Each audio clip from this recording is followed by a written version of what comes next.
Hey guys, in this video we are going to see French Defense Schlechter Variation for black. So in this variation, white starts with e4, e6, French defense, d4, d5 and white plays bishop d3. Recently this variation becomes very popular, and instead of bishop e3, white can play knight c3 and knight d2, which is main line, e5 which is advanced variation, into d5 exchange variation. So we will see all these variation in separate video, but let's move to bishop d3. And this video is dedicated for those who are playing French from black side. If you are playing French, if you are watching this video and you want to prepare bishop d3, then beware, because bishop d3 is not that good line, I would say. So after bishop d3, we just start with d into e4. The main plan of bishop d3 is just white wants to play e5, c3 and to keep this bishop very solid on this open file. So after bishop d3, we play d into e4, bishop into e4 and knight f6. Already we got one move, and you can see in opening only white played 3 moves, because white have to remove this bishop somewhere, and d3 is not a good square because it just waste move.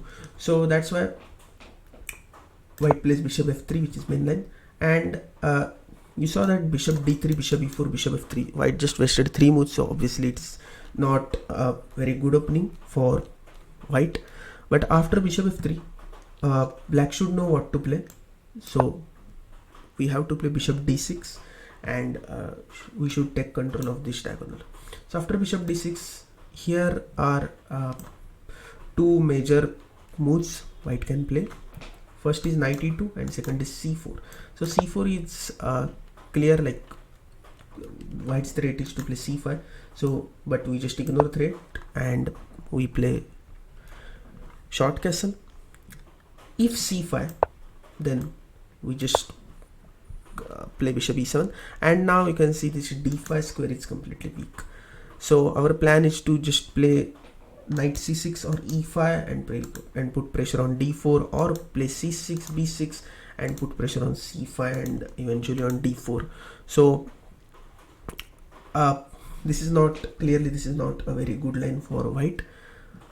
The main line is knight e2, short castle, and now again here black plays c5. But instead of short castle, what if white plays knight bc3? The plan is to play knight b5, or just develop bishop e3, queen d2. So we just play knight c6, bishop g5 suppose, and after bishop g5, here is very important move which you have to remember, which is e5, and we just took pawn break in center. So after e5, what if white plays d into e5? We just play knight into e5, and the position is completely fine for black, because already black have center control, and the next move is knight into f3. So after bishop g5, e5, white can play knight e4 to play this knight into f6 or bishop into f6. So to defend both threats, we will just play bishop e7. Now knight into f6, bishop into f6, bishop into f6, queen into f6, d5 and rook d8. Again we got this file, like we can play knight e7 and c6 after some time. We have this queen at strong square. Again this bishop is our bishop is very strong, and white's pieces are not that well placed. So this is also completely fine for black. Black can just play knight e7, c6, or maybe knight b4, knight d4. Even just ignore this knight and play bishop f5, because this queen is pinned. If white moves to queen c1 or queen b1, then just play knight d4 or knight b4 or knight e7. Okay, so let's move to main line. The main line is short castle, and now c5. We again try to break the center. So our plan is just to play knight c6 and to take this d4 pawn. So after c5, white can play knight bc3.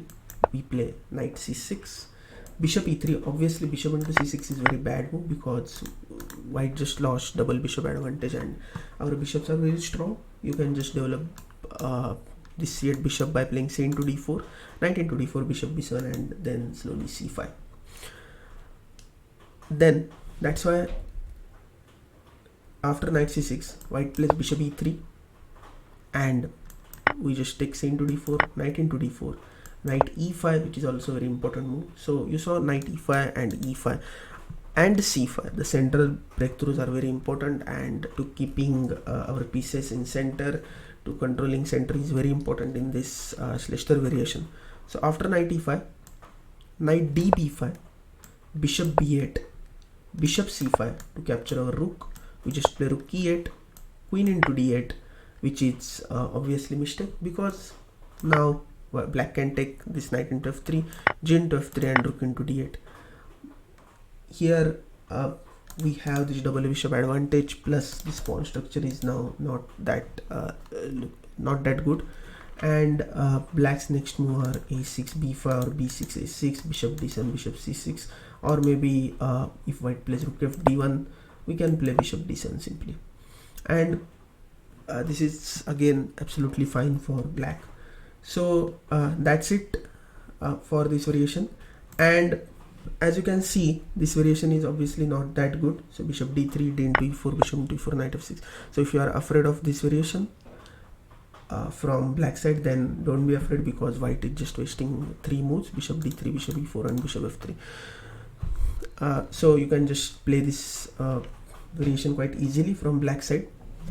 And if you are playing this variation from white side, I would rather say to change your reporter and go with main lines or any other opening. So thank you for watching this video. We will stop here, and if you like this video, then do subscribe and comment if you have any doubts. Also please like the video. Thank you once again. Bye.